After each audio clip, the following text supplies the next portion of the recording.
Ruth Bascu here again with another video. Well, I came into my room and there was a slight accident. Somehow, some way, my two handmaidens to Santissia Morte have been knocked off the altar and one got broke. So they are now laying aside until I can figure out what to do about it. I'm thinking it's that mouse we have in our house that runs around everything and on everything, and the cat probably accidentally did it trying to catch the mouse. So anyway, today is Divination Tuesday, so I thought today we would discuss Nordic runes. So these are my Nordic runes right here. And these are used for telling the future. Each rune has a meaning. I'm sure a lot of you out there are familiar with runes. You also can write things with them.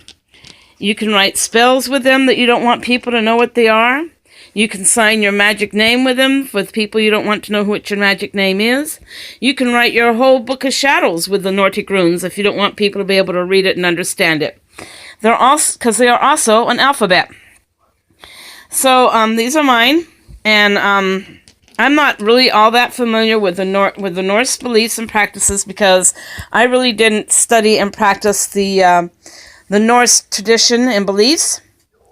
This particular runes that I have, though, I think are really cool because they come with cards to show you the rune and the name of the rune and gives you the information on the rune's meaning. So like for each rune, there is a card that goes with it. It gives you the tree that goes with it and whether or not the rune has a reverse meaning or not. So I really like these because you get cards to help guide you with it as well. And what I do know about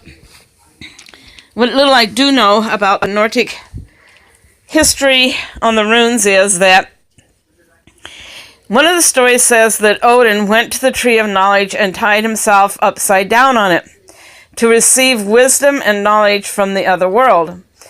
And in this manner, he hung there for a very long time. And then he lost his eye. He ended up losing one of his eyes due to this event when I think it was either a crow or a raven came down and plucked it out. But in that moment, he was given the knowledge of the runes and their symbols. So he actually wrote the runes. So the runes are associated with the Norse god Odin, or Woden, as some call him. And I've used mine on occasion. I just don't use them a lot because I personally don't feel the bond with the Nordic tradition as much as I do with the Irish Celtic aspect of my bloodline. So, like I said, I don't really work with them very much. I use them when I'm doing spells because there's a lot of times I want to spell out a goddess's name or what I want the spell to be, and I don't want people to know that that's what I'm doing, especially if you have to leave it out on your altar for long periods of time while the spell's being worked. So instead of putting the runes out and rewriting everything up all the time, I usually just leave it on my altar and just let it be until the spell has reached its completion. So with Nordic runes, though, these are like, there is a company out there called Mind, Body, and Spirit, and that's where I got these from. I've ordered a lot of books from Mind, Body, and Spirit, and I also subscribe to their pamphlets. So you get a bunch of them in every so often, or every week or so, and you pay so much money and you keep getting them. Well, I've actually completed that whole set of pamphlets that come in the mail, and maybe at some point I'll show them to you. It cost me a lot to do it. It took me a long time to build it in and complete it, but I did, and I now have it. And everything. So amongst that collection of stuff they sent in this course that you get in the mail were the Norse runes, and so I studied them a little bit, but I prefer just to use them on my altar when I'm doing spells.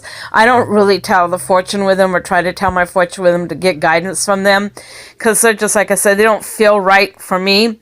And I'm more of a type of person that uses the tarot.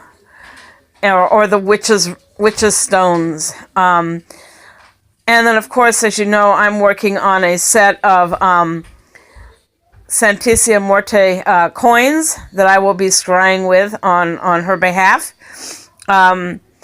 Is something that I found on the internet that I thought might really be cool to work with.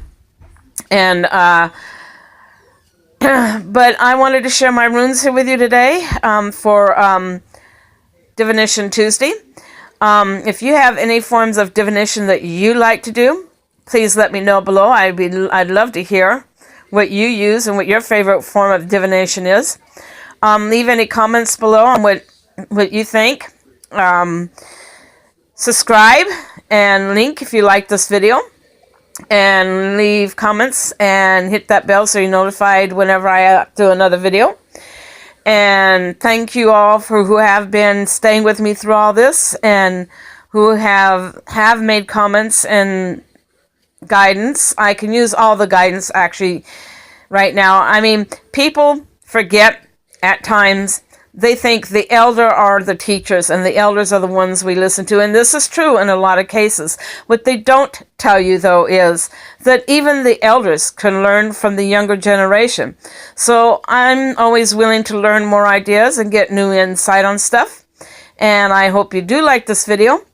In the meantime, remember to always be yourself. Unless you could be a dragon, then be a dragon. Blessed be.